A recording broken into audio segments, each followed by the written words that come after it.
Can anybody hear me? My mic working?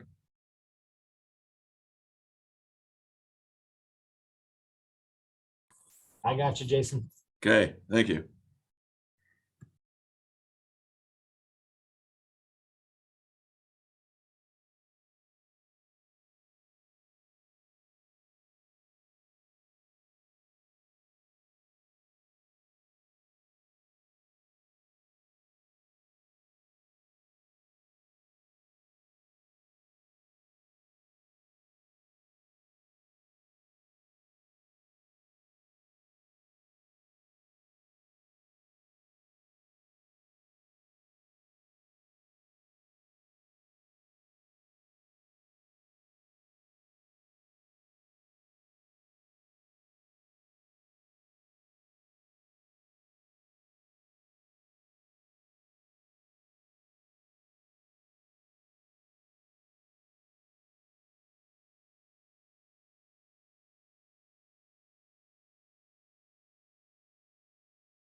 We're gonna give another 5 minutes here before we get going and give everybody a chance to get logged on.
Okay, we're going to go ahead and get started. Carrie, can you hear me?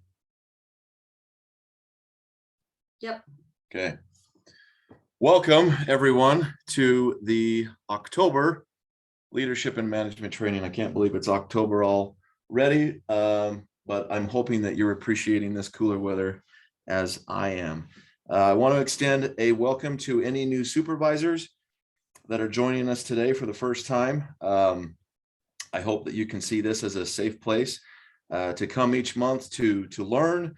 And I also invite you to participate and hope that you participate in these discussions so that we can learn from you. Real quickly, we've got a few announcements to go over. So today's, so next month, leadership and management session will be on part 3. Today is part 2 of Atomic Habits. Once again, Director Bryce Merrill from Recreation Department will be facilitating today's discussion, as well as November 3rd, part 3 of Atomic Habits. I still believe that we do have a couple copies left of that book here in Human Resources. If you don't have one, let us know. Come by and get that book. It's been a great read. Also, in December and January, there will be no leadership and management session. However, Carrie, if you go to the next slide, there we go. Well, first, I'll get back to that. So right now we've got a very exciting event coming up. This next BABO, Build a Better Orem, Civility in the Workplace, is, and that's incorrect, Carrie. It's October 20th is the first one.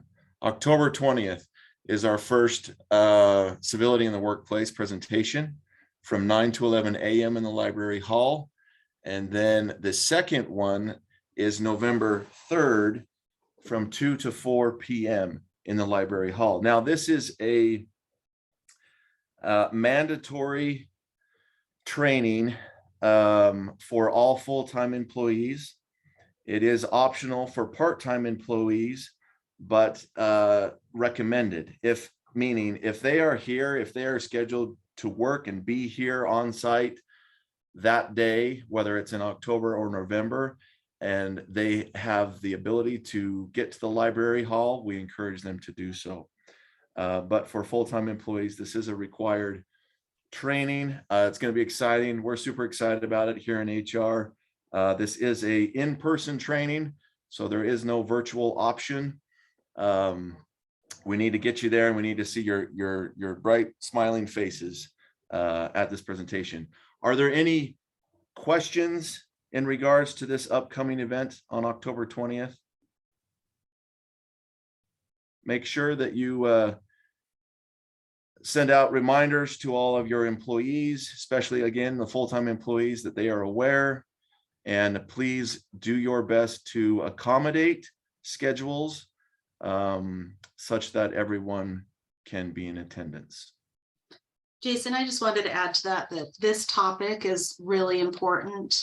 And we hope that you all as supervisors, when you attend these sessions, that you have your employees see you paying attention and getting involved in the conversation. I think it's really important that they see that you also feel like that this message is important.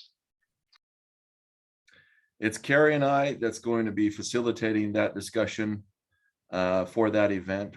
We've got some fun activities and some hands-on stuff, and hopefully some prizes in the works. So please make sure that you're in attendance. Contact either Carrie or I if you have questions or concerns with this event. So in lieu of having the leadership and management session in January, for our Build a Better Orem, we are having a combined Orem Listens event.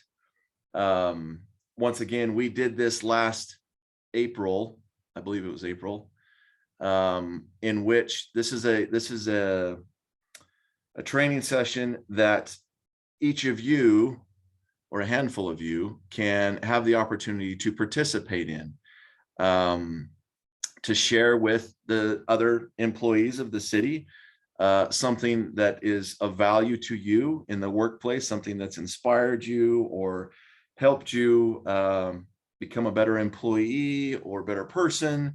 Once again, we're going to need some volunteers for this. I'm hoping to get at least a half a dozen.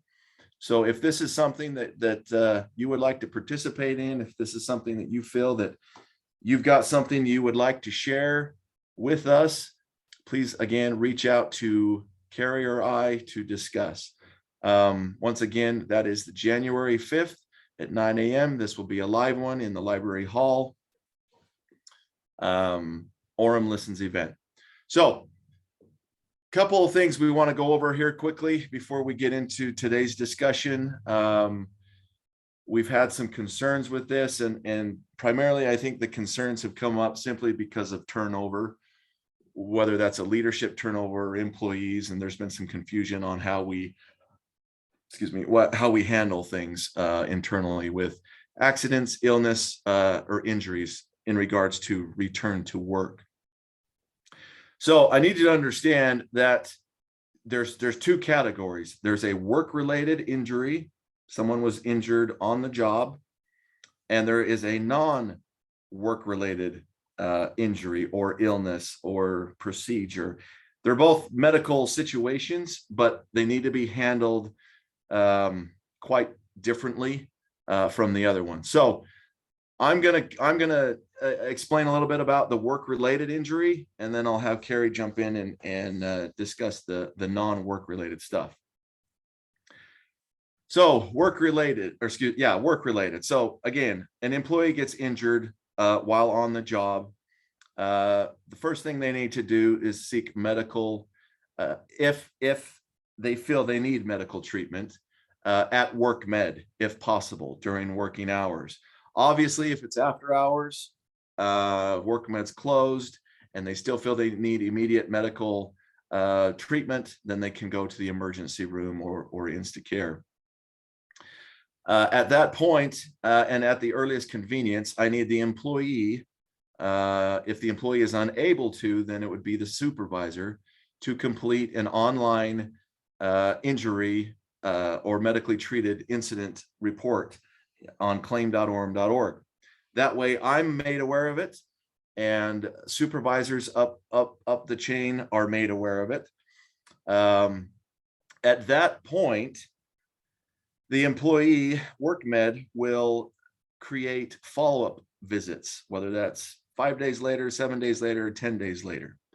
And WorkMed will determine the length of time that the employee will be on light duty. WorkMed will decide what those restrictions are, and then they'll reevaluate at each follow-up and make adjustments to those restrictions.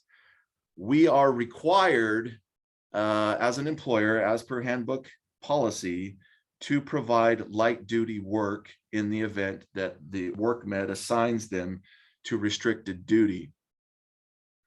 Now, going back on a side note, if your employee does go to the emergency room, hospital, Instacare after hours, I do need them to go to WorkMed at their earliest convenience following that event. So say today's Thursday, if I go to the ER at 7 o'clock tonight, if I'm able to, I need to report to WorkMed the next day or the next business day, again, at my earliest convenience, to start this claim process.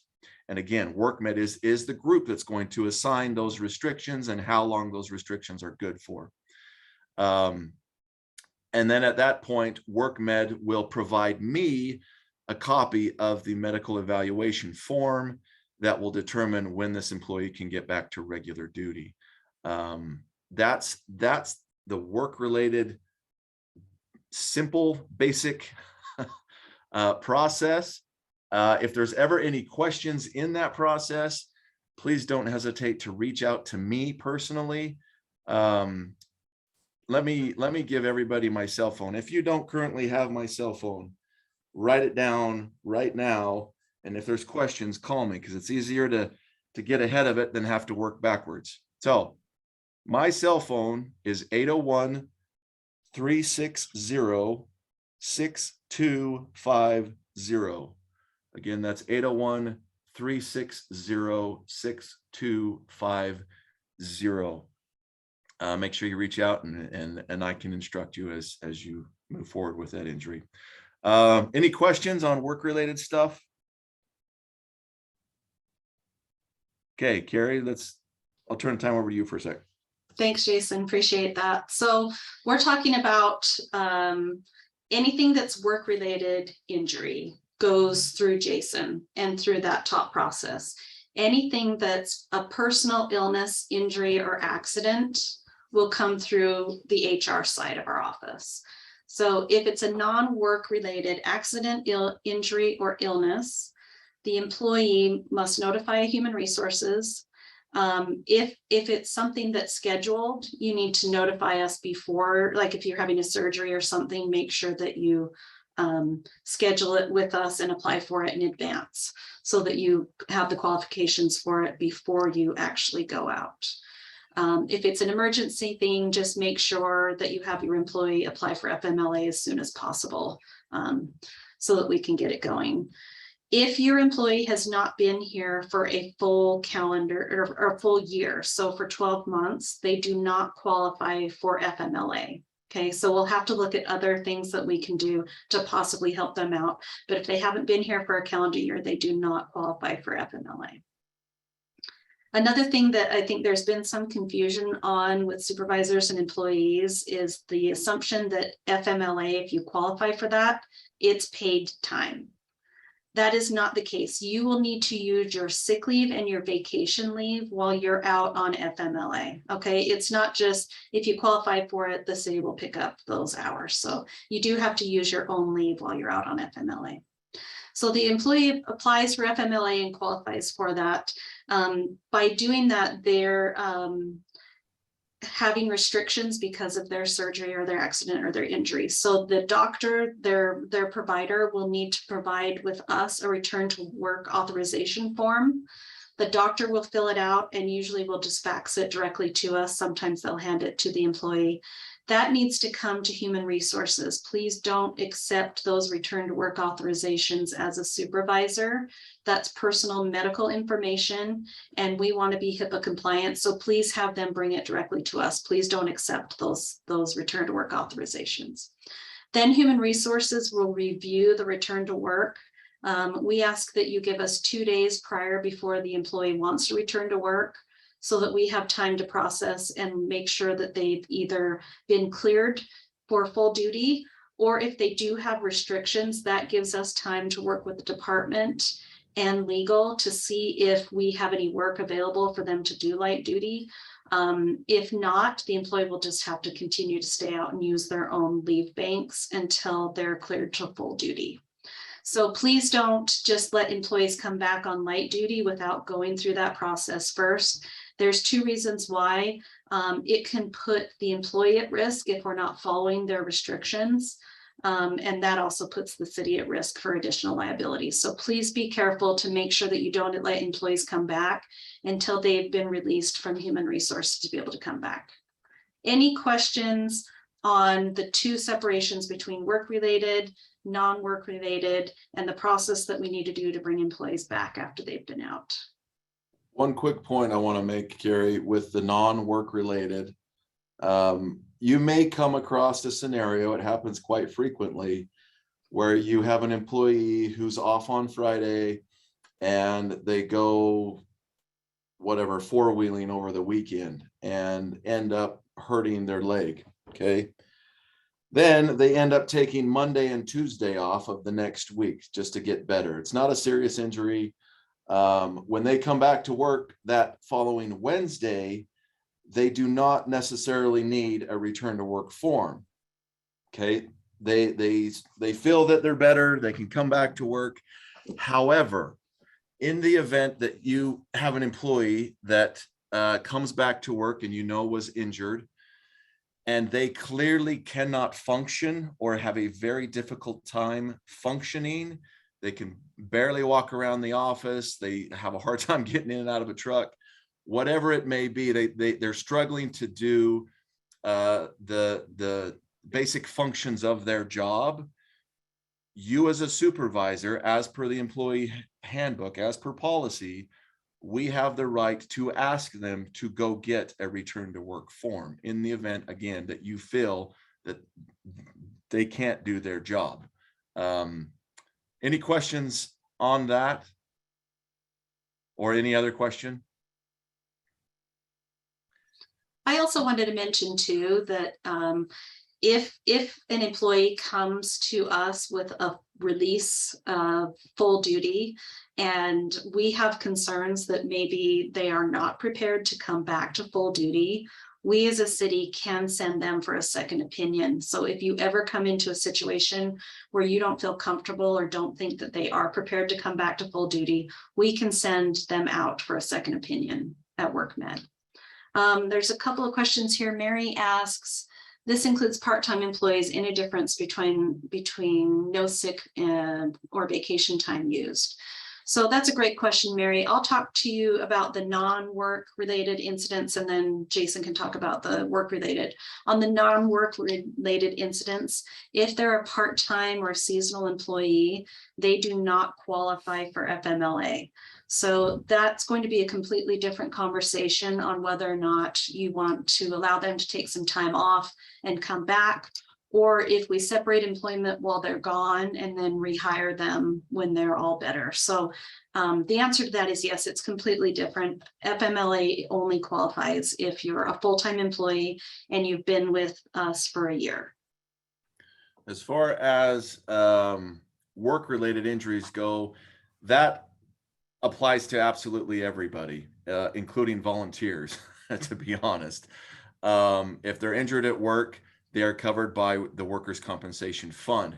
However, there's a process in which if the doctor says that the employee cannot return to work at all for 4 or more days, because the state requires that there's a 3-day waiting period before workers' compensation wages would take effect,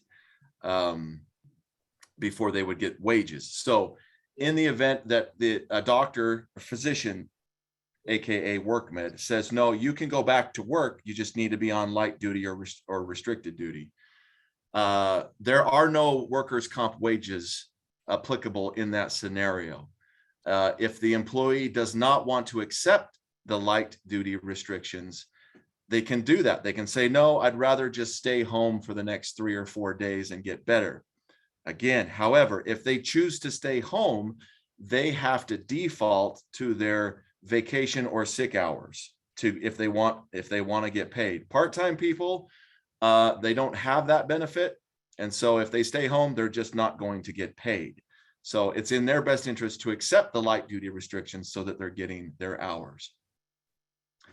Any other questions on that? I know there's a lot to it, so I'm just trying to hit the basics here. I appreciate the comments on wanting this put in the supervisor handbook. We'll make sure we get that in there for sure.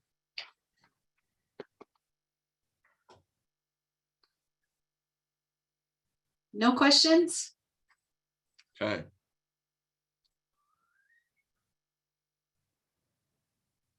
All right, so without further ado, Bryce, are you ready for us? Oh, we're ready. Okay, I'm going to go ahead and turn the time over to Bryce. Thank you, Bryce. Thanks for being here, y'all. I'm going to pull up my screen really quick. Let's just make sure we're good to go. Is that working for everybody? All right. Well, good. Well, thanks, Jason and Carrie, for the chance to discuss the book again today, Atomic Habits. Like they mentioned, if you haven't had a chance to get a copy yet, there are a few copies in Human Resources. I wanted to spend just a couple of minutes today doing a 3-minute recap of what we talked about last time in case you weren't here, so we can sort of jump into it. So Atomic Habits is a book that talks about tiny changes and remarkable results. One of the first quotes of the book that I just love is, maybe there are people who can achieve incredible success overnight. I don't know any of them, and I'm certainly not one of them. It talks about how we can do little tiny things in our daily life. We can understand our habits, our systems, to over time enact what seemed like an effortless change into more productive behavior or more positive habits and environments in our life. A couple of the first principles it talks about, first is the aggregation of marginal gains. If you make a 1% improvement every day over the course of a year, you will be almost 38 times better than you were at the start of the year. Conversely, inversely, if you unimprove, if you get 1% worse over the course of the year, you will be at a mere 3% of what you were 1 year later. And so it's important to understand that these compounding habits, things that make us a little bit better or a little bit worse, can have big effects over time. And then finally, it talks a little bit about goals and systems.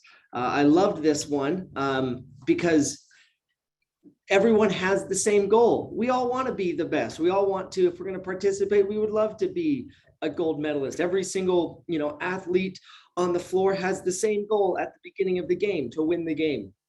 But James Clear, the author here, helps sort of switch that paradigm, and instead we don't rise to the level of our goals, we fall to the level of our systems. So if we have systems in place that elevate our minimum performance over the course of time, we're going to be a lot better.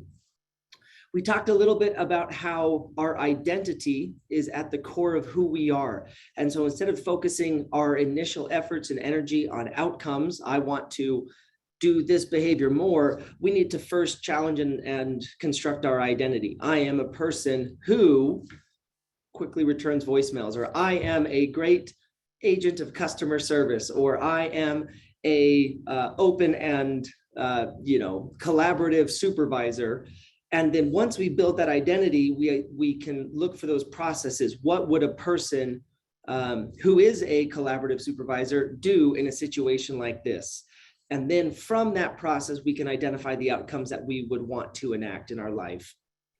One of the more powerful examples he uses is someone who goes to a restaurant trying to make better dietary decisions. And instead of saying, oh, I shouldn't eat that, or I'm not allowed to eat that, they say, what would a healthy person order? And then that's how they were able to sort of switch around how they approach some of those things.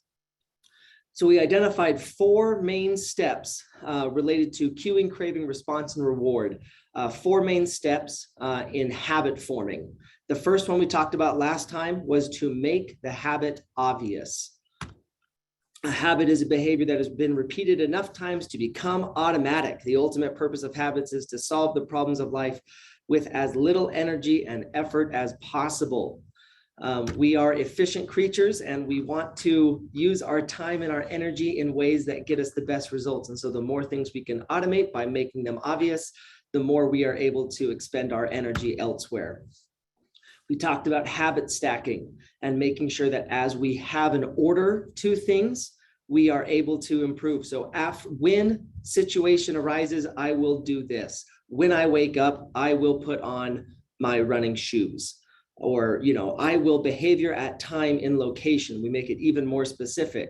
I will put my phone on silent at 8 a.m. when I get to my desk, or, whatever it is that you want to do. And so you're able to sort of go through, and then as you complete one habit, you stack a second one on top of it.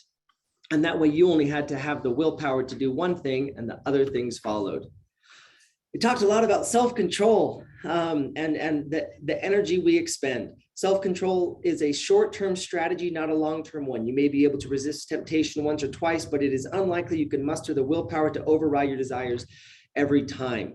Instead, your energy would better be spent optimizing your environment. So we talked about choice architecture. If you constantly put yourself in a position to be inefficient or to be distracted, you will get exhausted trying to not be distracted all the time. Instead, spend the time up front to be in an environment where you won't be distracted, or you won't have those negative things that you want. And then you have all of this new additional energy to focus on something else. The example they used on this image here was moving water to more prominent spots in the cafeteria so that it was easier to purchase water instead of a less healthy beverage. So we talked a little bit about how to create a good habit. So you fill out the habit scorecard, you draw attention to the things that you're doing and the habits that you already have. You implement some intentions. I will behavior at time and location. You stack those different habits together and you design your environment to remove that. So I wanted to check in really quick. And I'm looking for y'all's participation again today because A, I don't want to talk at y'all for the next hour, and B, I'm sure y'all have even more powerful and better insights and a wonderful collection of stories and experiences with that. So especially for those of y'all that were here last time, we talked a little bit about aggregating the gains, about identifying systems over goals, and then we talked about making it obvious. I'd like to just put it out to y'all. Did anybody have any aha moments in the last 4 or 5 weeks that they noticed after the discussion? Did anybody see something that jumped out to them? So I'll sit back for a minute or two and hope to hear from a couple of y'all. Feel free to jump in or put it in the chat.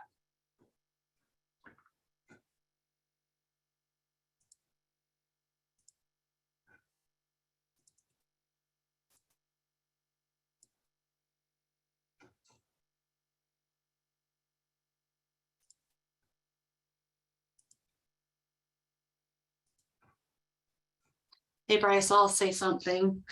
My effort was to try and get to the fitness center more often or walk after work.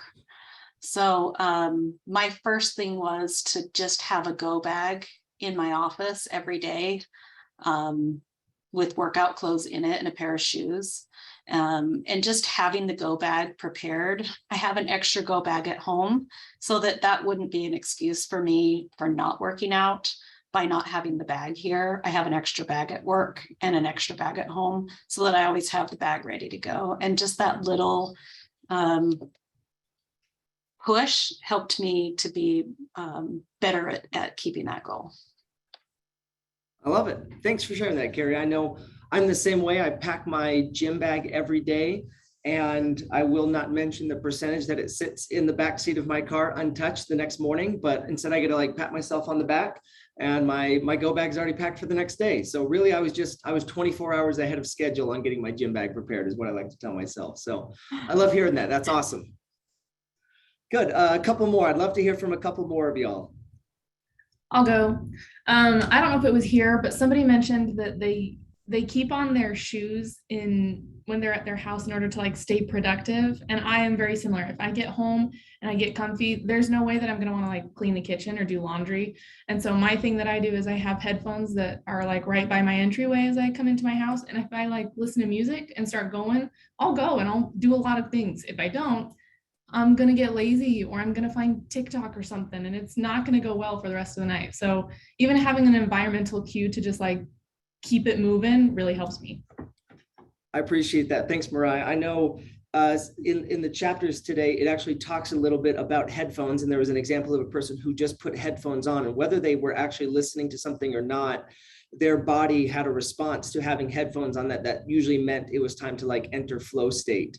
And I was joking as I was preparing this week, talking to my wife, and I was like, I actually struggle now to put headphones on to relax, because I'm the same way. When headphones are on, that typically means I want to go into work mode or a creative process mode, and I can't listen to music to fall asleep because like the headphones are on and it's like, oh, it's business time, and like I can feel my body like preparing to be productive. So thanks for sharing that. One more. I'd love to hear from one more of y'all. Any thoughts before we jump into laws 2 and 3 today?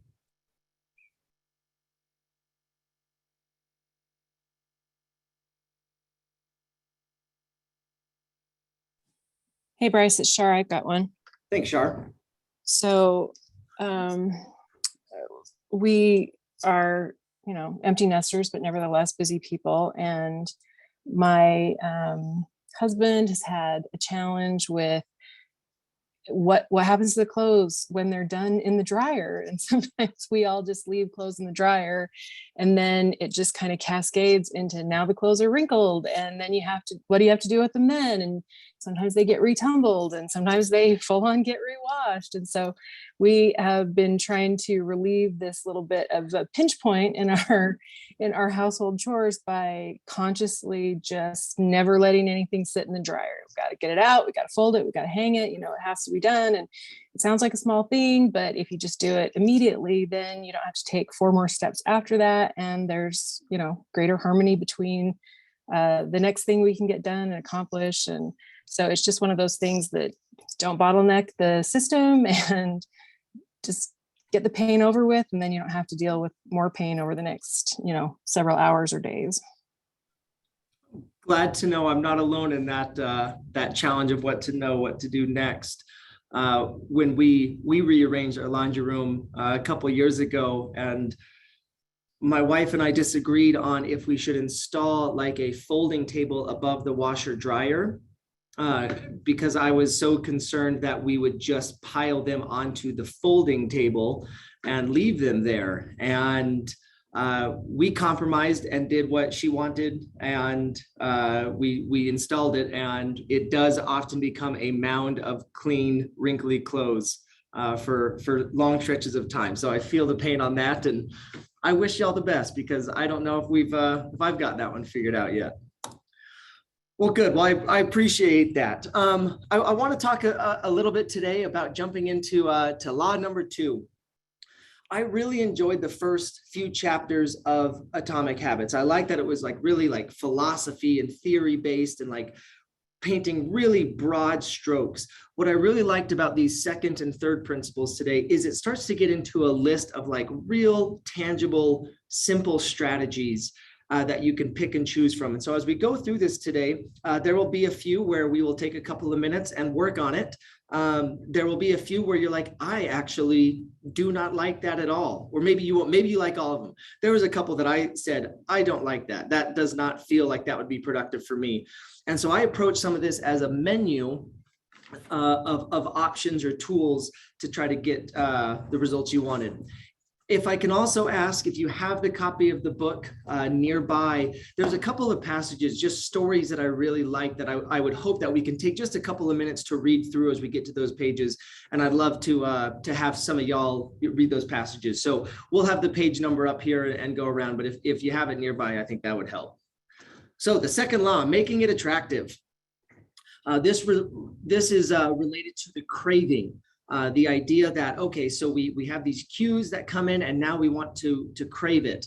And obviously the inverse of each of these is true. If it's a bad habit, we want to make it unattractive and go from there. So let's talk about irresistible habits. And I know this is low-hanging fruit. I know we all are well-versed in 2022 about the risks and the downside and the ugliness of social media. But when you think of irresistible habits, things that you can't even explain, it's subconscious, you just have to do it. He talked a little bit about exaggerated versions of reality and finding the bliss point. He talked, 10,000 years ago, humans were needing to hunt and gather food. And now that is not as much of an issue in those traditional ways. But we still have exaggerated needs for sodium or for fats or for sugars, and food companies take advantage of that. The story of Coca-Cola, executives not trying to get you to drink more Coca-Cola, but they were fighting for shares of your stomach, that they wanted to compete with everything that you were consuming. If a human was going to consume 3,000, 4,000, 2,000 calories a day, they wanted a larger share of those calories, not just of your sugary soda drinks. Even on social media, I don't love it's a trend though, where we have gotten down the bliss point, or that sweet spot of the thing that we want. We've made it as efficient as possible. I remember back in the day, you would watch a movie, and it would be a few hours or a couple of hours, and you would have the highs and the lows and the character art and development.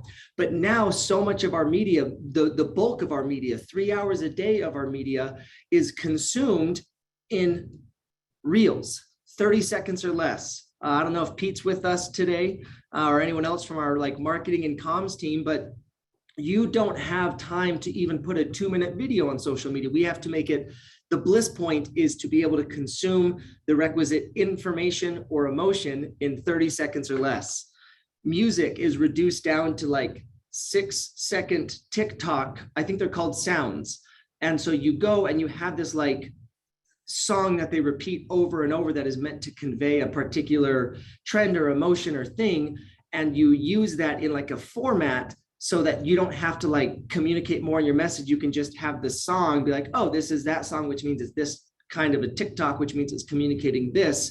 And we have got to the bliss point of our media consumption down to 6 seconds, or, you know, in Twitter, 140 characters or 280 characters, whatever it is now. But we have hyper-focused these habits and completely made them as efficient as possible, down to as minimum as possible. Yes, Steve Downs in the chat says 90% drop off of videos after 15 seconds. 15 seconds is where we have to hit our bliss point. And so that's powerful. That's a conditioning that we have a habit. We have to be able to achieve the outcome or feel the outcome within 15 seconds. That's a unique challenge for us in terms of being productive employees and establishing the correct habits that we want and communicating that to our team and those that we work with. I want to go to our first reading passage here. If I could have a volunteer. Mike Smith, I saw you have a copy of the book with you. Is that right? Sorry, you're on camera, so I'm going to pick on you. Do you mind reading a passage for us? You bet.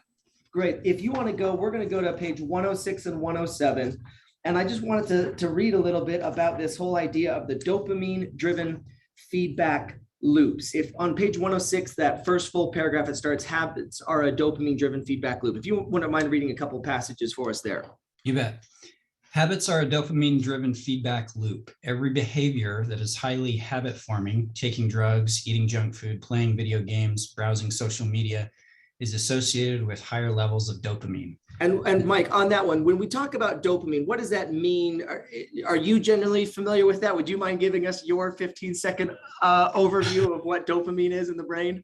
It's kind of if I understand it correctly, the body's natural sort of incentivizing by giving you a feeling or a reward, a chemical sort of like, I don't know, good vibe or something. That's about as technical as I know as well. Okay, if you wouldn't mind jumping down to that last paragraph, interestingly, the reward system.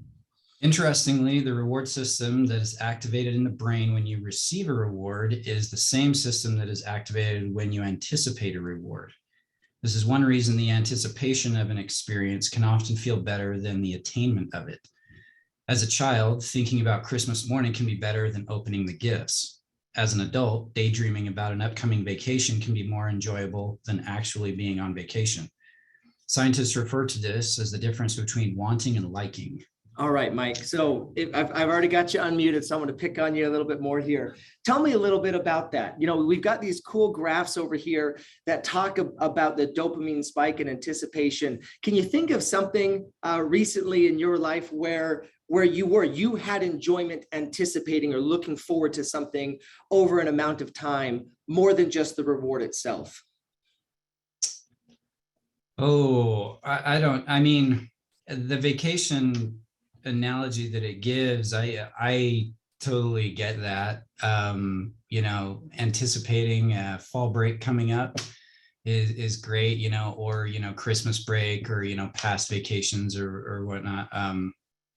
And just thinking about how awesome it'll be. But then, you know, sometimes you always hear after you go on a long vacation, oh, now I need a vacation for my vacation, kind of a thing.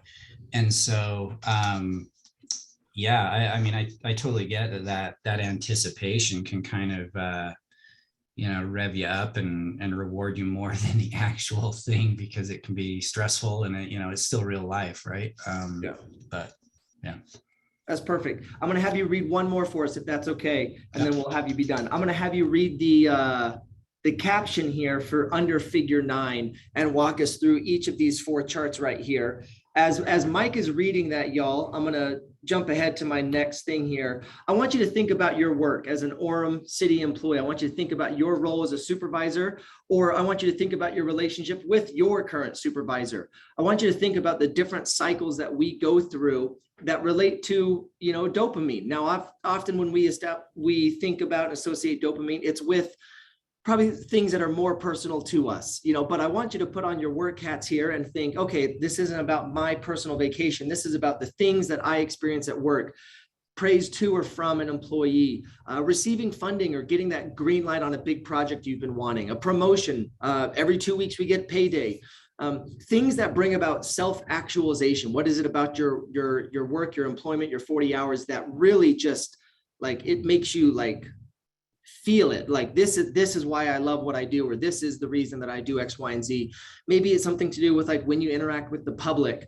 I want you to think about what Mike's reading to us and these different sort of cycles. And then I'm going to look to this group to share 2, 3, 4 examples and go from there. So be thinking and be ready to jump in once sort of Mike is done, and we'll go from there. Okay, you just want me to read the whole caption there on figure 9? Yeah, I think so. Let's do that. Okay. All right, before a habit is learned, A, dopamine is released when the reward is experienced for the first time. The next time around, B, dopamine rises before taking action, immediately after a cue is recognized. This spike leads to a feeling of desire and a craving to take action whenever the cue is spotted. Once a habit is learned, dopamine will not rise when a reward is experienced because you already expect the reward. However, if you see a cue and expect a reward but do not get one, then dopamine will drop in disappointment. C, the sensitivity of the dopamine response can clearly be seen when a reward is provided late, in D. I think that's perfect. So we go through each of these scenarios. If you're not expecting it and it happens, it's just a dopamine rush. If you're expecting it and once it's happened and now you're expecting it, the dopamine rush is most prevalent when you're waiting for it. If you're expecting it and it doesn't happen, there's highs and lows. And then if it's delayed, it's highs and lows, but then ultimately highs. The reward still delivers. So let's go back to these employment cycles here. And I'd love to hear from the group. What's something that you can think of, again, either as the supervisor or as the employee? What's something that matches what one of these charts over here off to the right? Hey, Bryce. Yeah. So as you may or may not know, I was just given the advancement to Travis's old position. And of course, coming into it, I had a lot of preconceived ideas and things that I would want to do and to make it a better place to work for everybody. And as I've learned more about the position, I realized that the strength of this position is not the leader, it's the people in my department. And so I've tried that dopamine, that excitement I had when I first came in has come to a place where I realized the power of this position is using the assets that I'm given with the people that I have to make it better. It's not about me is what I'm saying. And it's just been a real awakening for me that if I can use the people that are in my department to build a better Orem, to make this our department a better department, then everybody benefits from it, and including me. And it's just been a real awakening for me. I love those thoughts. I appreciate that. Thank you, Byron. I especially enjoy, it's like, okay, so you realized, if you are on option A up here, that first time that you realize the strength is the people around you, it's like, what a dopamine rush. And then that second time, it's like you're expecting people to come through for you and hoping that they come through. But if they don't, you might be down to C, where it's like you were expecting the team and all of this. And then you're like, oh, there are challenges with this. I need to do that. And ultimately we get to D. I really appreciate that thought. If I can have a couple more, that'd be great.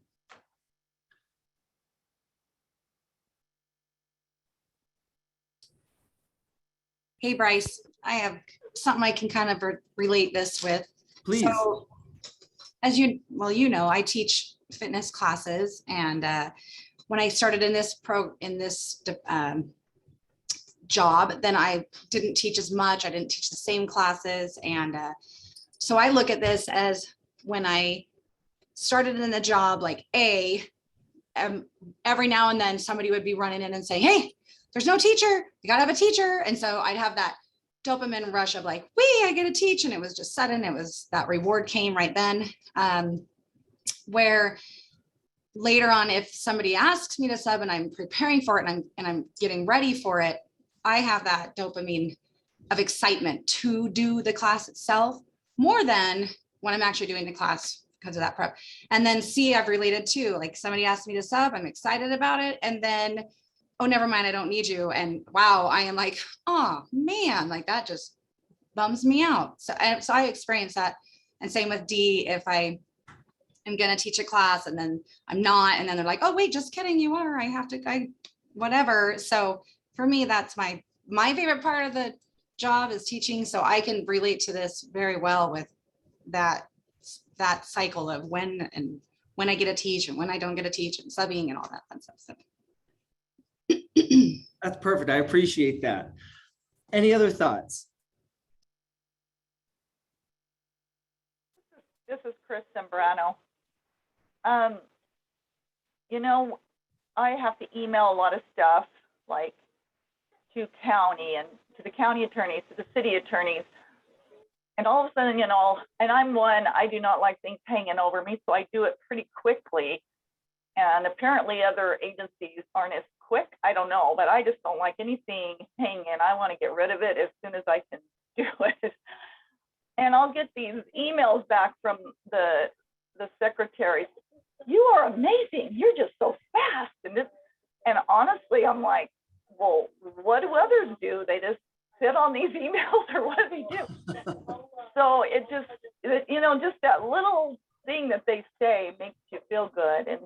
And just admin, when they say something, your department's, one that we don't have to worry about, that makes me feel good, because I feel like it's all of us putting in the effort to have a camaraderie and to enjoy one another. And when we have a problem, we talk about it, we take care of it. And, that's something that's been very important to me, to have everybody be able to say what's on their mind if they're being bothered by something. And it's worked pretty well. And we've gotten through some difficult things, and we enjoy each other. And that brings me happiness as a supervisor. Chris, I appreciate those thoughts a ton. I know I love that idea of like receiving that praise for being responsive. I know, like, going back to like a C or D example, there's been a couple of times where, I go to respond to a resident feedback, a frustrated email or something. And I'll be honest, I write that email and I'm like, this is going to work and they are going to love this. I have answered their concerns. I've listened to them. I've provided them an explanation. And when you get the good feedback, thank you so much. I appreciate it. Like, you're sort of in the A-B range, but then there are other times where it goes to C, and like you're expecting positive feedback from doing something thorough and well and clearly communicated, and you still get crushed. And you're like, oh, now I feel even worse. Like, we have this like really tough feedback loop with other agencies or with the public. And hopefully the habits are building where we're getting that reward for doing good work, but every once in a while we get a curveball. So I love that. I love the idea of just getting it done. Well, good. Well, I appreciate these. We think about the reward as being when we realize, or the outcome being when we realize the reward, but it is the anticipation of a reward, not the fulfillment of it, that gets us to take action. The greater the anticipation, the greater the dopamine spike. And so James identifies this as temptation bundling. One way to make your habits more attractive. The strategy is to pair an action you want to do with an action you need to do. So I put up Mitel here. Mitel is our phone system and our voicemail system. And if y'all are like me, you have a love-hate with voicemails. You never know what's on the other side of that blinking red light. And usually it's a to-do item, or it's a tough conversation, or it's more work, but that's what we do. And that's why we're here. And so after I current habit, I will habit I need to do, or after I habit I need, I will habit I want. And so by having the anticipation of a future reward overlap with the task that you have to do, you'll be able to leverage this dopamine spike here in B with the task that you have to do. Now, I want to talk a little bit about my voicemail habits and how lucky I feel to be surrounded by the team members I have in my office. I hope this will work here. Let's see if I can get the camera. This here is my desk size Zen garden. And if you are not familiar with these, you have the sand and you have these tiny little tools, all sorts of relaxation. Now, my staff made some of these a few weeks ago in their operations team meeting. And so, while they were going through and discussing things related to the swimming pool or the front desk or memberships, they chose to make these. And they made one for me. And I was like, oh, this is fun and, cute or whatever. But then I realized how much I actually enjoyed it. If you have never done this before, all I want to do now is get like a shuffleboard sized Zen garden that I can like go out and move the sand around or whatever you want to do. But I have left it by my phone. And so now I get to use the Zen garden when I am on long phone calls or on voicemails. And so now I have this after I, get back from lunch or before I leave for the day, I will make sure that I have listened to all of my voicemails. And after I have listened to my voicemails or after I have started the process of listening to my voicemails, I get to use my desk-sized Zen garden. And so now I get the idea of looking forward to saying, it's not answering my voicemails, it's getting to play with the Zen garden at work. And I might happen to do it while I'm doing voicemails. So you are able to bundle those. Carrie talked a little bit earlier about getting to the gym, or we've talked about responding quickly to other agencies' feedbacks and forms or something like this. Or, Mike is anticipating getting to look forward to fall break. How can we leverage that anticipation to get the stuff that we want to get done? If I'm like many of y'all, which I think I am, there is the joy of going on vacation, but there's also the joy of knowing that you have to clear your to-do list in order to be able to enjoy vacation. And so the surge of productivity to get out the door and to have things buttoned up is often a tough thing to do, but with the anticipation of vacation or with the anticipation of going into your Google settings and clicking that out of office icon, we're able to get a ton of production done. And I think that he outlines a way here to say, look, if we are trying to build the craving of being productive and being better employees, we might want to leverage and temptation bundle it in addition to some of these other tools. So just to check in here, I don't think you need to share any, but if you have something you want to share, I'd love to hear your thoughts. Let's go back to week one. What are some of those habits? What are some of the rewards and how can you stack those together? Steve, you got a thought? Yeah, so when you were talking about your headphones, I actually have, this is a pairing for me. I used to say that I will run when someone is chasing me with a knife, and that's basically it. But I obsessively love music. And when I go to the fitness center now twice a week, my habit stack there is I reward myself by listening to music very loud while I run. And now I get very excited to run because I've associated getting to listen to really loud music with my running. I love that. I do the same thing. I love to listen to music when I run, but I have my weekly required podcasts and audiobooks that I have to get through. And it's just under 2 hours.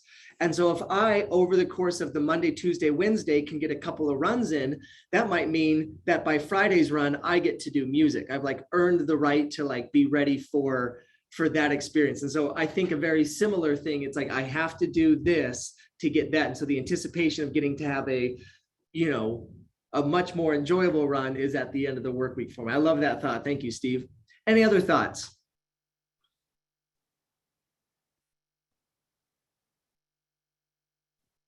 Okay, let's go to our next passage here. Can I have someone that wouldn't mind volunteering reading about the Polgar family for me? Is there someone that wouldn't mind going to page 113 and teaching us about this family of chess prodigies?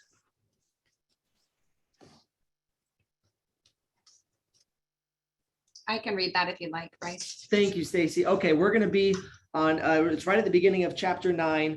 I want to put my caveat here. This seems like a lot to be good at chess.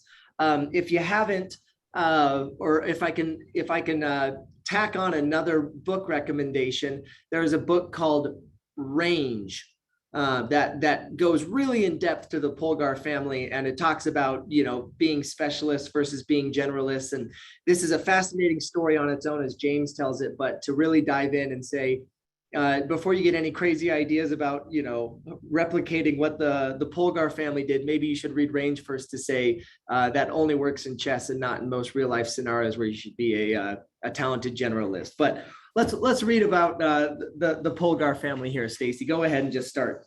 All right, I'm going to let you know if you have questions, follow-ups like you did for Mark. I have known nothing about chess, so you're going to have to ask somebody else. Perfect. All right. Just at the beginning of the chapter. Yeah, in 1965. In 1965, a Hungarian man named Laszlo Polgar wrote a series of strange letters to a woman named Clara. Laszlo was a firm believer in hard work. In fact, it was all he believed in. He completely rejected the idea of innate talent. He claimed that with deliberate practice and the development of good habits, a child could become a genius in any field. His mantra was, "A genius is not born, but is educated and trained." Laszlo believed in this idea so strongly that he wanted to test it with his own children, and he was writing to Clara because he needed a wife willing to jump on board. Clara was a teacher, and although she may not have been as adamant as Laszlo, she also believed that with proper instruction, anyone could advance their skills. Laszlo decided chess would be a suitable field for the experiment, and he laid out a plan to raise his children to become chess prodigies. The kids would be homeschooled, a rarity in Hungary at the time. Hungary, I'm sorry, I'm reading well. The house would be filled with chess books and pictures of famous chess players. The children would play against each other constantly and compete in the best tournaments they could find. The family would keep a meticulous file system of the tournament history of every competitor the children faced. Their lives would be dedicated to chess. Laszlo successfully courted Clara, and within a few years, the Polgars were parents to 3 young girls, Susan, Sophia, is it Judith? Yeah. Sure, we'll go with Judith. Yeah. Susan, the oldest, began playing chess when she was 4 years old. Within 6 months, she was defeating adults. Sophia, the middle child, did even better. By 14, she was a world champion, and a few years later, she became a grandmaster. Judith, the youngest, was the best of all. By age 5, she could beat her father. At 12, she was the youngest player ever listed among the top 100 chess players in the world. At 15 years and 4 months old, she became the youngest grandmaster of all time, younger than Bobby Fischer, the previous record holder. For 27 years, she was the #1 ranked female chess player in the world. The childhood of the Polgar sisters was atypical, to say the least. We'll stop right there, Stacy. That's perfect. Atypical to say the least. So first off, they say modern love is dead, but I think look at this beautiful love story of wanting to completely control your children's lives to become chess masters, and I think that's so sweet. Stacy, what are we to learn from this? You know, as we sort of jump into this principle of our friends, family, coworkers really influence our life and our habits and our systems that we sort of build. What do you look at when you see the Polgar sisters that we might learn from this for us in much more tempered circumstances? Well, I think it goes back to one of the previous chapters at our last discussion, how it's what is around you or your environment. If I remember correctly, there was something about a school teacher maybe that had replaced sodas or something with bottled water. Anyway, I remember the environment made it so that without even like trying to motivate and encourage, it just became a habit. So these girls were raised in an environment full of chess, and obviously that did well for them in becoming chess prodigies. I can relate a little bit. I was a preschool teacher for 17 years and raised all my children I taught preschool from the home.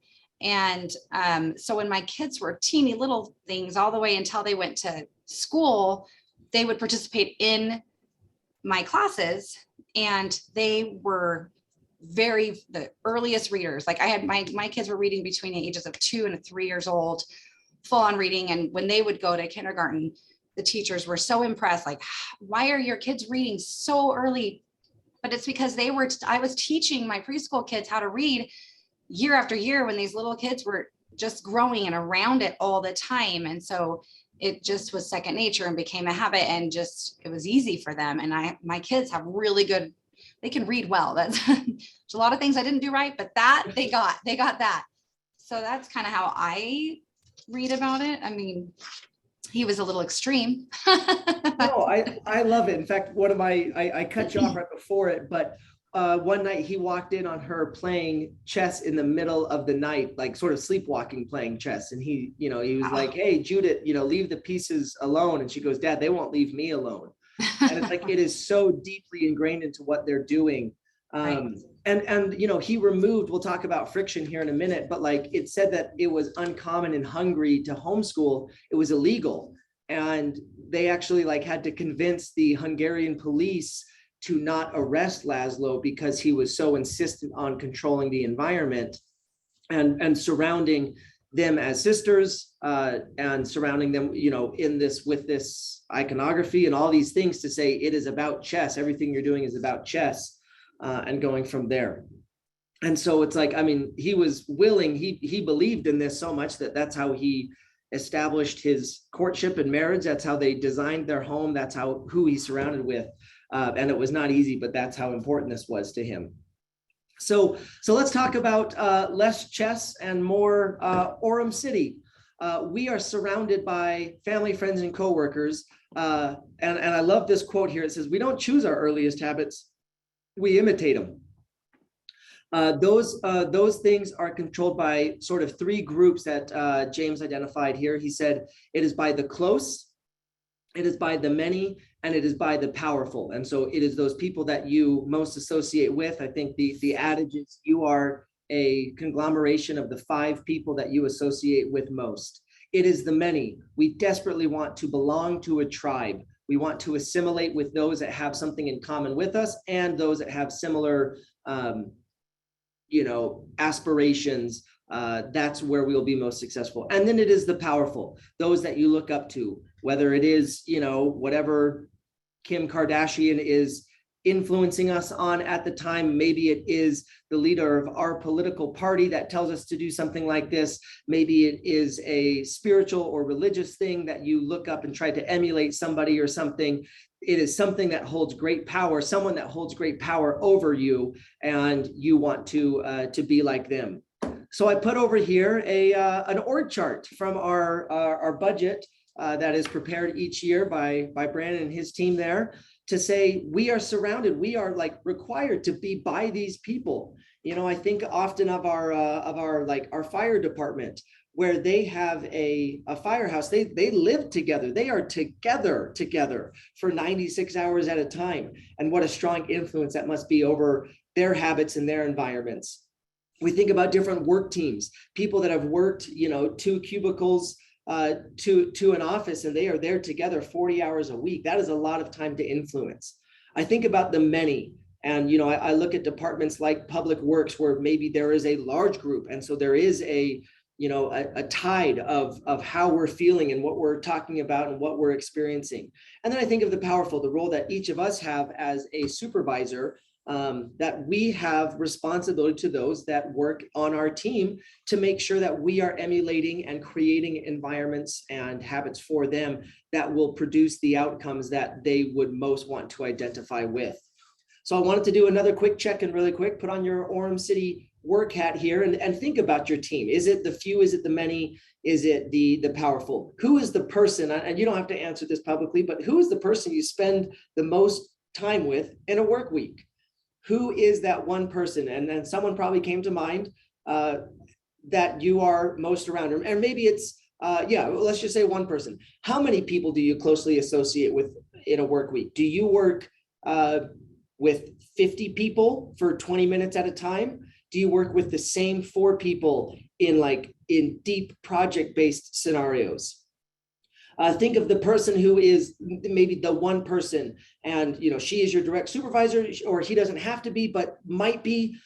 Who is that person of authority And can you think of an example now, and let's do this as anonymously as possible, or or not, you know the person that you're talking about, but can you think of an example where you mimic a behavior, or where your identity, as it relates to identity processes outcomes, your identity is influenced by one of these three groups, the few, the many, or the powerful, that you wouldn't mind sharing? So who has one that maybe they could share on a recorded Zoom call with all of us together?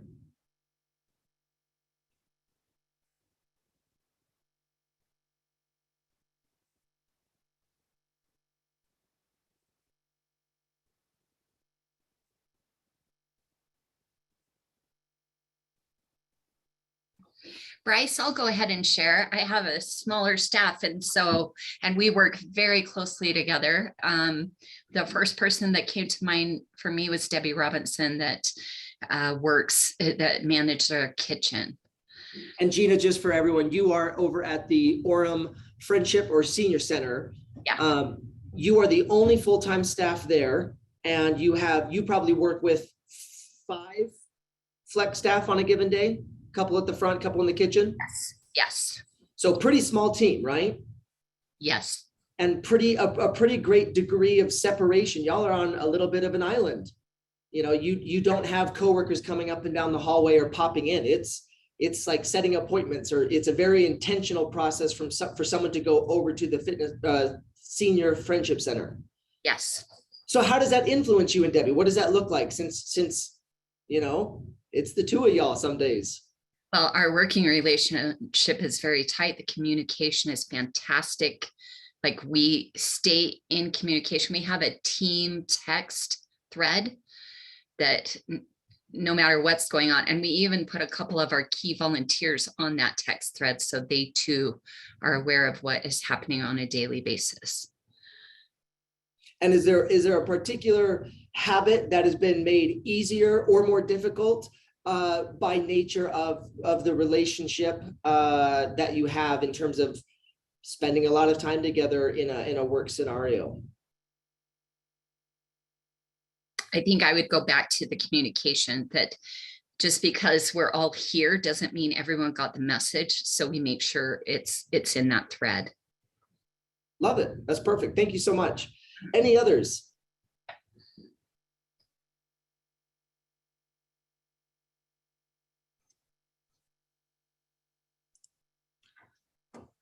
Well, I think I hope y'all are all thinking on and brewing on those team environments that we have.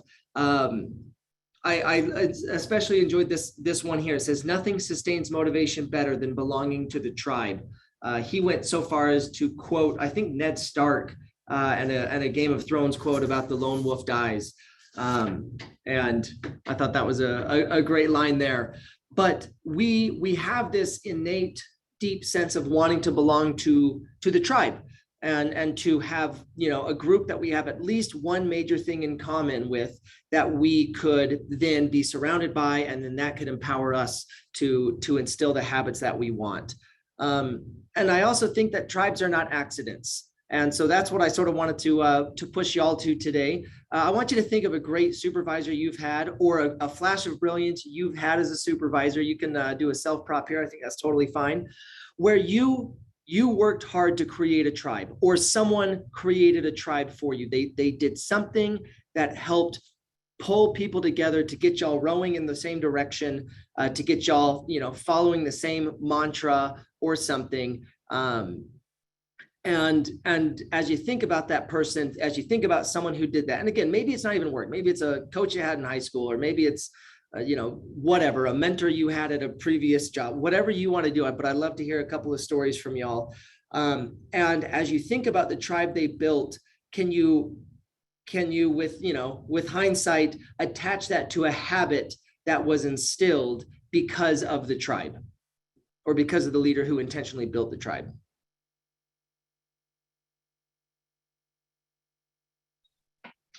Hey, Bryce, this is Brandon. Brandon, what do you got for us? Well, I had and it was not necessarily work related, but I had an ecclesiastical leader when I was a young man. And you may find this hard to believe, but I have had a very bad temper, especially when I played basketball. Well, I played a lot of young men's basketball, and thanks, Steve. And our young men's leader, he was the coach, of course. And over the time that I was in high school and we were playing church ball, he taught me so much about just being involved with everybody on the team and not worrying about the game so much. Now, in high school, it didn't sink in, but when I went away to college, I got a job being an official, a basketball official and softball official for the university. And it was eye-opening to me to then think back to my young men's leader and the things that he did and the things that he told me and tried to instill in me, and how then later in my life, those things became so valuable to me in changing my attitude and changing my thought perspectives on not only just, sports in general, but in many other areas as well.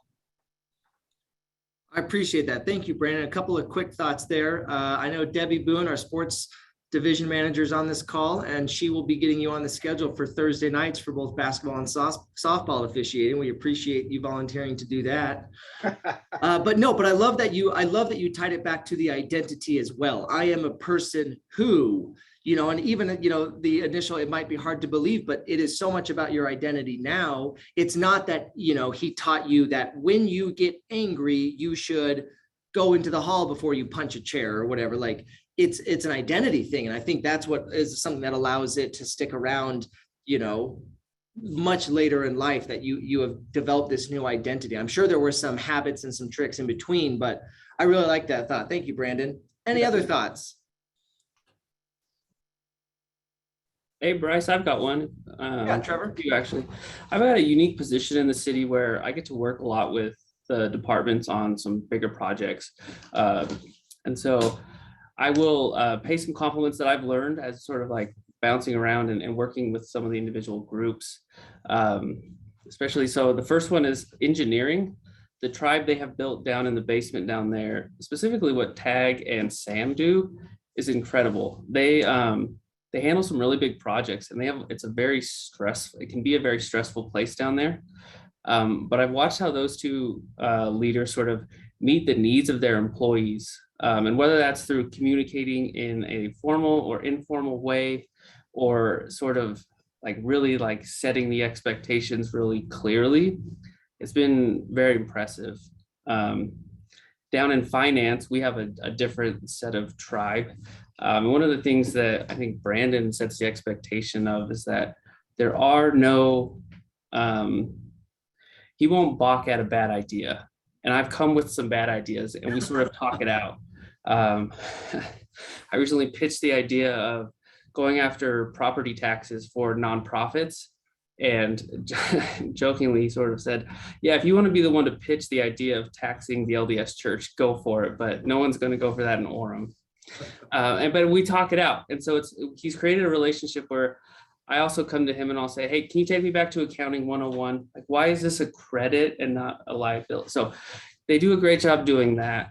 And even in the recreation department, you guys have a team over there that's set up that's so customer focused, so customer service focused, that it trickles down all the way throughout your entire division. So I know it might be uncomfortable to blow smoke or to compliment your coworkers or your boss. So I'll do a little bit of that for each of you. And I can go around and talk about Reed's attention to detail and how he will let you jump in and get right in the weeds with him, and how IT handles things differently. But we do have a great sense of leadership within the organization, and I get to see that day in and day out. So with my 2 cents for today. I appreciate that, Trevor. Thank you. And I love that you go through 4 or 5 different tribes. I think there's an Orem City tribe but realistically, it's like it's these people that you associate with really tightly. And I love that's been your experience. I think of mine with each of those groups. And as you mentioned, a couple of them, I'm like, oh yeah, that totally makes sense. I've seen that same thing in my interactions with them.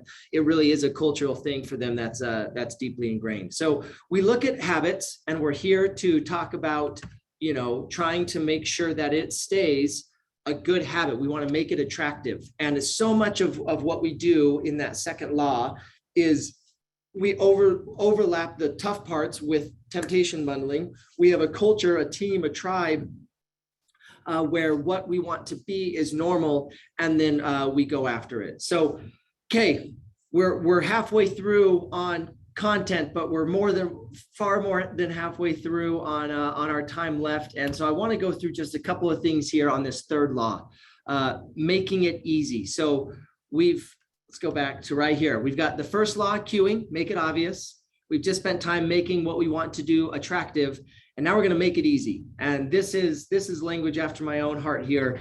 It's about being efficient. It's about being like professionally lazy. Like, we want to spend the least amount of time doing these things so we can use that time in other areas. And I love this. So we're going to jump in really quick here. We've got 11 minutes that I want to cover a few things here, and then we'll have about 10, 15 minutes left for some action items right at the very end. So Voltaire gives us a quote here. It is easy to get bogged down trying to find the optimal plan for change, the fastest way to lose weight, the best program for building muscle, the perfect idea for a side hustle. We are so focused on figuring out the best approach that we never get around to taking action. Then he ends that with the Voltaire quote, the best is the enemy of good. And so I loved this thought. And I especially, going back to, we want to make this easy. I look at this challenge, and as I was thinking about this challenge, so many of y'all, so many of us, a huge part of our job is planning, is building that out, build off of what Trevor just shared about like engineering. And, Taggart and Sam, like I've had a little bit of a chance to work with them on a couple of these projects, and they have to like create action in an environment of planning. And like, that's really tricky, and I love this idea that we have to learn to judge ourselves to say, are we just in motion? Are we just running around doing things, or are we taking action? He gave a couple of examples of saying, if I sit back and say, I need to get something, I need to be productive, so I'm going to make a to-do list of all the things I need to get done. At the end of the day, when you've made that list and you've organized it, you actually haven't done any of your items. He talks about a photography class where half the group was given a grade based off of creating one perfect photo, and the other half of the group class was given a grade based off of a volume of good photos. And as he went through and had these two groups and took the actual best photos from the group, it was the group that was based off of volume, because they were just actively doing, they were out there getting it done and practicing and learning and bringing, again, Trevor, go back to you, bringing some really bad ideas. But that's okay, because that's part of the process, and that's what we're here to do. And in doing it, rather than worrying about some sort of platonic ideal of what it means to be the perfect project or the perfect email or the best budget preparation presentation you've ever seen, just get out there, get it done, and you're going to refine your skills through action. More often than not, we do it being in motion rather than taking action, because it feels like we're making progress without running the risk of failure. Most of us are experts at avoiding criticism, and you want to delay failure. When preparation becomes a form of procrastination, you need to change something. You don't want to be merely planning, you want to be practicing. Love that idea there. I know we have probably several of us are like volunteer youth sports coaches. And if you've coached U8 or U10 anything in your life, you probably have to deal with this a lot. That's what I, in fact, Steve Downs, are you on this call right now? Can you chat? Yep, I'm here. All right. Now, you are a Orem youth baseball coach. Is that right? My son told me he's quitting this weekend, but I was. Oh, geez. Well, he did, but I don't know. He's just in the middle of soccer. But yes, I have done that for 5 years. So as you go to watch someone swing a bat, how many things are wrong with the way a kid swings a bat at 6 years old? I mean, yeah, Oh. easily a dozen. Right. And so you have this, like, you probably know, you're a coach, or you know the drills and you know some of these cues. And you, like, how do you manage that as a coach? You got someone that is, the elbow is too high and they're not rocking their hips and they're putting the weight on the wrong foot and their eyes not on the ball, and how do you balance giving them some cues and some constructive feedback and also just letting them get out there and get 1,000 reps? What does that look like for you, or what have you learned? And or how do you do it differently for a 6-year-old as you do a 10-year-old, as you do for yourself in a work environment? Yeah, no, great question. It's evolved quite a bit when I first started coaching Jameson and T-ball. I mean, everything was wrong with, most everybody's swing. But I felt like my only job was to keep confidence levels up high enough that they want to get up to bat the next time. And so it was really all about encouragement and just making sure they're having a good time. They want to get back up to bat next time, or really to play again next year. As they've continued to progress through the sport, their desire to succeed and not just enjoy the sport has got up higher. So I'm now trying to balance hey, we're having fun, but we want to succeed at the sport, because that is part, as you get older, that's part of having fun now, is succeeding when you get up to bat. And so really kind of looking for the two, maybe a couple things that are making the biggest impact. For example, in batting, it's, not pulling their head out when they're swinging, or stepping out of the box, or stepping away from the plate as they swing. And so I'm really just looking for the two maybe biggest factors that are going to most likely contribute to their success, so that they are finding success, therefore having fun, therefore want to get up to bat again next time. And Stephen, do you do the same thing with yourself? Do you allow yourself that kind of runway, that you should enjoy your job and therefore you're allowed? Like, how do you translate that to like positive self-talk or positive habits and environment for you as an employee when you are proverbially up to bat? Yeah. I have to, like probably all of you at times, kind of do a little self-inventory about, hey, I'm having some successes here, and I don't want to forget about those successes in the midst of thinking of all the things that I need to do or I've done wrong. And hopefully the next challenge that I have to take on that maybe I'm not aware of yet, previous success will put me back in the box to take on the next pitch. Love it. Thank you. Good. So we're talking about, the appropriate amount, where we can practice, we can improve, we can get a little bit better. We don't want to be just in motion. We want to be taking action.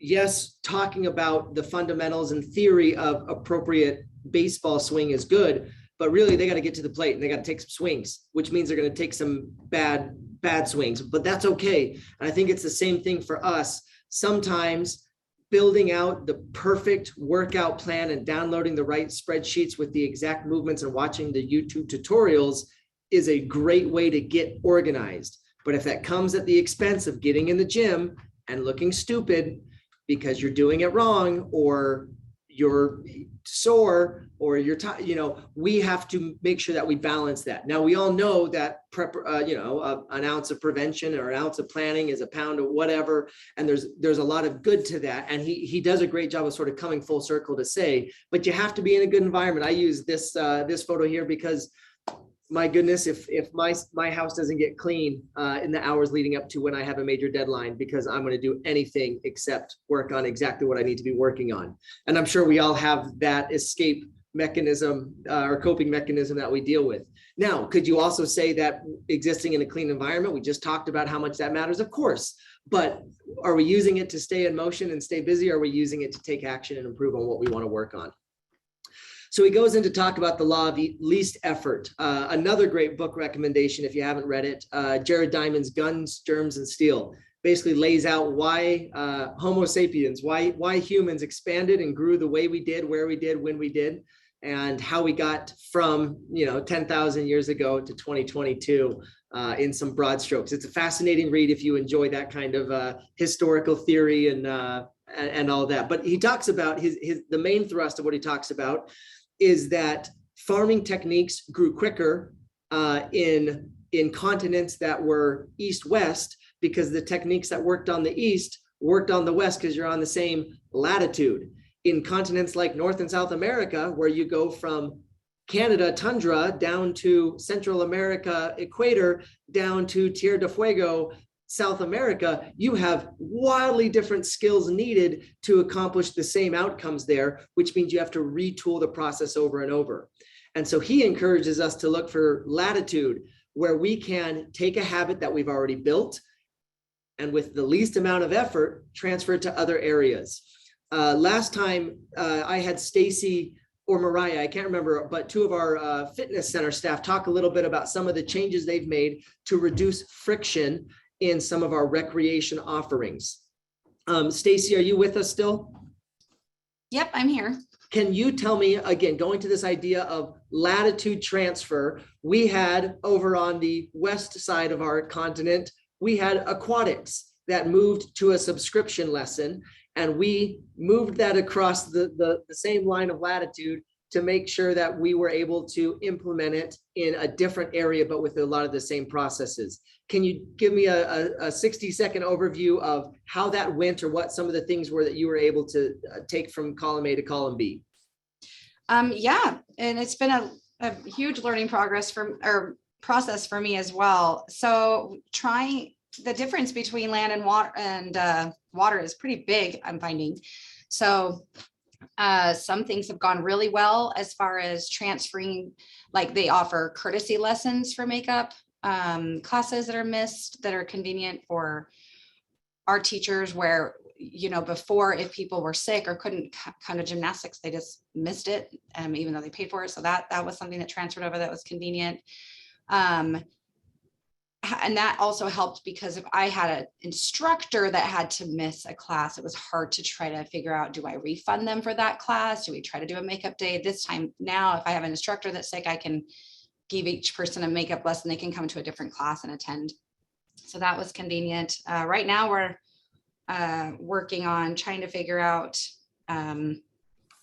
what to do for like fall break and that type of situation, and how that will transfer from land to water.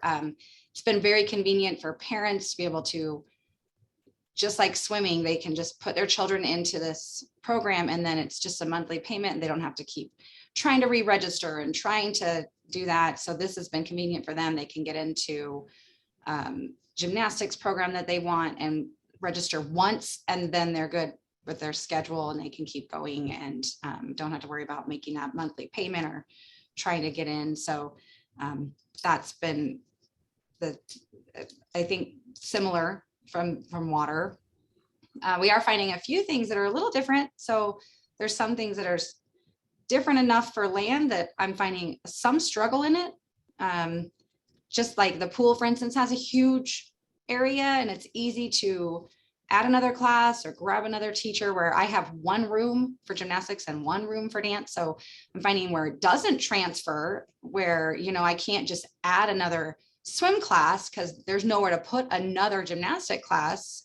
So there's some things that aren't transferring as well. So we're kind of seeing both worlds right now.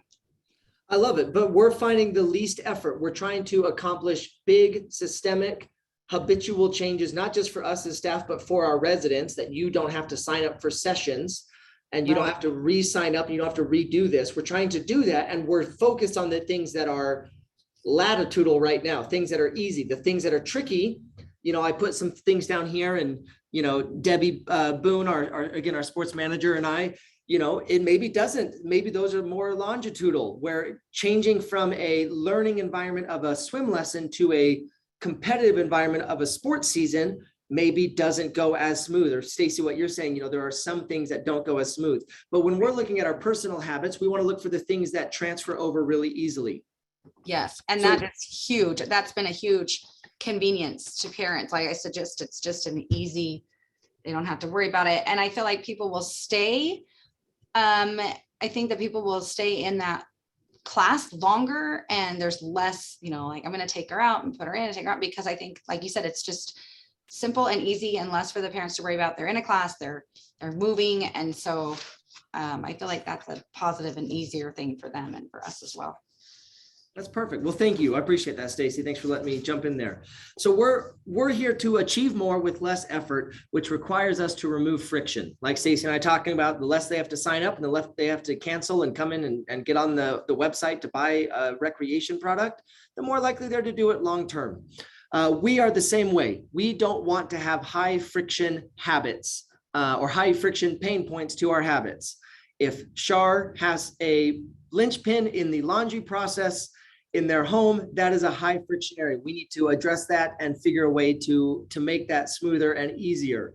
If you want to be able to work out, but you hate driving to the fitness center, we've got to figure something else out. If you want to be able to eat healthy, but it is difficult because of this, we know that there are companies, business is basically just the iterative process of making it more and more easy. That's why we have a Grubhub, or that's why we have a Uber Eats. He talked a little bit about music and how they want to make it more and more frictionless to consume music, and going from having to drive to a CD store, a record store, and buying a disc and driving home and putting that in a player, to now we could just stream it, or then we could just buy it on our phones, and now we can just stream it, and now we can just yell at Alexa to stream it for us. We are removing friction more and more and more from consuming the music or the media that they want. That's what they're designing, and that's what we design in the recreation department, a public facing department. I'm sure library, I'm sure business development services, we do the same thing. We want it to be frictionless, so it's easier, so that it's habitual. And we should do the same things with ourselves. And so I want you to look around. Many of y'all are in your office right now. I want you to look around your office, and I want you to actually look around your office. Don't just sit there and listen to me tell me to look around your office. Thank you, Gina. Appreciate that. I want you to look around your truck or your workspace. I want you to look around wherever you're at right now. And I want you to think about the high friction points of your day. Maybe it's where you park. Maybe it is how you enter the building. Maybe it is how you arrange your screens on your desk. But there is something that makes a habit you want. Go back to those habits we've talked about. I am a person that is productive. I am a person that is elite at customer service. And I want you to look for something that creates a distraction. I want something that makes it difficult to do something. While you're looking around, I want to talk about the principle of priming the environment for future use. When you leave an environment, do you leave it as it was based off of what you were doing, or do you prep it for future use? When you leave the office, do you, before you leave the office, set out whatever the things are, the tools that you need to do your first task tomorrow? Do you set those out? We power down our computer when we leave, and that's fine, that's great. And so right when we walk in, can we power on our computer while we do these other things, so that as soon as we're ready to work, we're ready to work? Do you have a place where you can plug your phone in far away from your keyboard so that your phone is not a distraction, if your phone is a distraction and not a necessary tool of what you're trying to accomplish? Look for those things that you could do to prime your workday. Is there any low-hanging fruit as you're looking around? Is there something that you can change right now? I want you to throw it in the chat or jump on and make a comment right now. What is something that, as you consider the habit you want and the environment you need, what's something, a quick, easy change you can make in your office or in your workspace? Gina has 400 flamingos in your office, roughly? I think I counted one time. Yeah, so yeah, a little lower, she said. Well, agree to disagree on that. No, what is it, something that you could do that would make your life a little bit easier? So throw a couple things in the comments. I'd love to hear. Candy cup from the desk. Amen to that.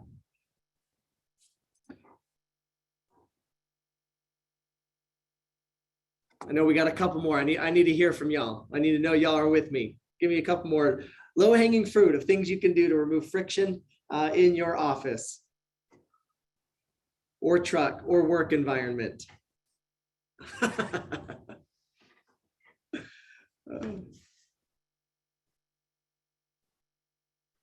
That's perfect. Get rid of the stacks. You had sanitizer bottles. That's at least a good step. Now we do need to actually refill them. That's perfect. Well, good. There's easy things to do there. As you do that, as you prime those, as you add frictions to the things that you don't want, like having candy in a sealed container in the break room and not immediately next to where you sit all day, you will find that your habits are a little bit easier to add in. All right, our last little push here before we wrap up is the 2-minute rule. He talks about, and we won't even read these passages, but he talks about you should start with the ritual of your habit. It can be overwhelming to start journaling. It can be overwhelming to start running. It can be overwhelming to start doing the habit that you want to do. If you practice the initiation of that habit, what he calls the ritual, that will become automatic. And once that is automatic, you will make yourselves make more good choices going towards a good day rather than bad choices towards a bad day.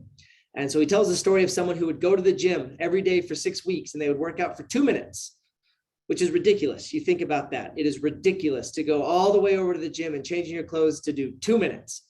But it was the ritual of getting there. It was the locker room. It was the changing. It was the driving and the parking and the fighting for a treadmill that was far more important in establishing the ritual. So he had a couple of great examples here of the habit you want to instill: becoming an early riser, start exercising, becoming a vegan. These were his examples here. You have some of these extremely easy things to do that allow you to start to say the I am an early riser. I am an exerciser. I am a vegan by doing these things. And you work your way through and add those together. Finally, there's the idea of a commitment device, something that helps you do what you need to do. These are the concrete things you can do now. He talked about adding a automated switch on his router that turned off at 10 p.m. each night. And so if he lost internet in his home at 10 p.m., he knew that he would have a much easier time going to bed. And to go and unplug the router from this timer and replug it back in was a very frictiony process. And so he could identify and maybe move forward a little bit easier. He talked about giving his phone to an assistant every Monday that would change the password to social media, and they would then rechange it back on Friday. So he would only have access to his social media. I don't love some of these. That when I read that, I was like, this is not for me. But maybe it is for you. Maybe this is one that speaks to you. I think this is great. Find a way to have a commitment device that adds friction in the right places and removes it in other places. So this is where I want to end today. He talks about one-time actions that will make future actions easier. And I am committing each of us right now to have to do something right now on this call while we're sitting here. And so I want you to look at this list and look at your habits. Now look back at your list, and you have here a list of things that you can do. I especially love the productivity ones. And what I want you to do is take 2 minutes, start the ritual of doing these things. And I want you to complete one of these that help meet your thing, meet your habit, meet your environment. I want you to do a one-time action. This isn't saying I'm going to eat less candy. This is taking your candy jar and throwing it away, Steve Cannon. This is going in, okay, yeah, too far, you're right, too much. I asked too much, too early. I want you to do something right here. I love the idea, and in preparation for this, I went and I deleted a game off of my phone that I am not going to say how much time I spend on, but it adds up to a couple of hours a week. And I'm like, that is embarrassing, that's crazy. I deleted it, and it was really weird because I had this like, but I've made so much progress, I'm gonna lose my progress. And I heard myself out loud be concerned about losing progress in a made up game on my phone. I was like, oh, that's a good thing to delete. And so I deleted it. And it felt, I still feel conflicted. I might have wasted a lot of progress. We'll find out in a few weeks. But I want you to do something here right now. So I'm going to sit here for 2 minutes while you go in and you unsubscribe from some emails that junk up your inbox. I want you to do something one time right now. Set your phone to silent. I want you to move your charging cord in your office to a little bit further away. I want you to delete something from your phone that is completely useless and does not make you a better person. I want a thumbs up. Can you give me a thumbs up emoji once you've completed a task? I need a thumbs up emoji on your Zoom call. I don't even know how to add those, but I'm sure y'all can figure it out. There's a button somewhere that lets you put a thumbs up on your screen, I think.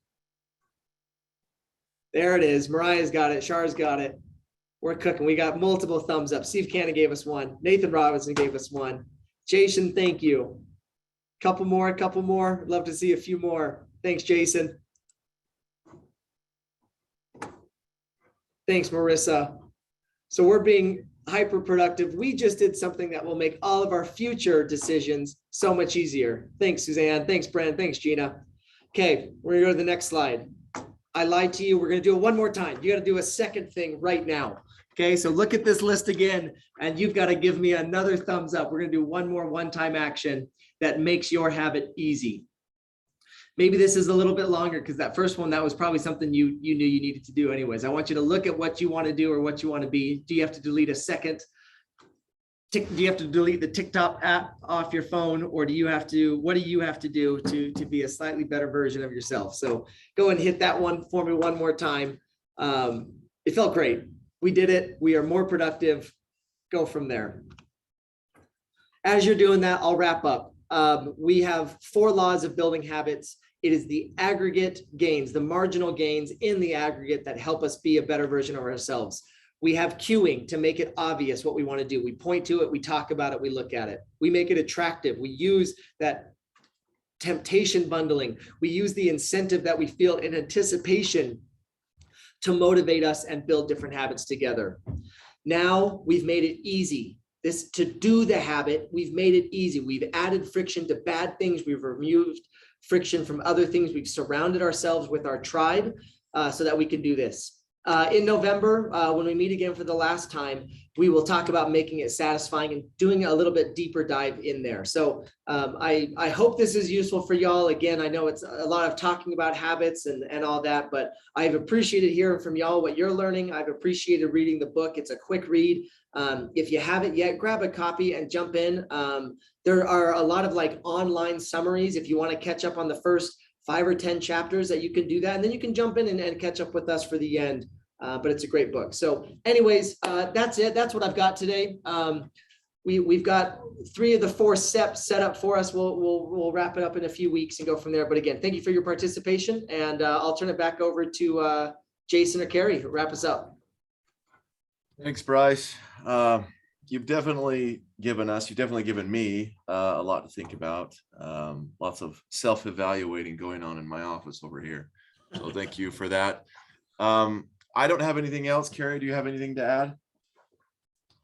No, I'm just warning you all that I don't have Candy Crush anymore, so someone's gonna have to entertain me. No, I appreciate everybody joining, and Bryce, you do a phenomenal job, so appreciate you all, and we'll let you back to your day. Thank you. Have a nice day, everybody.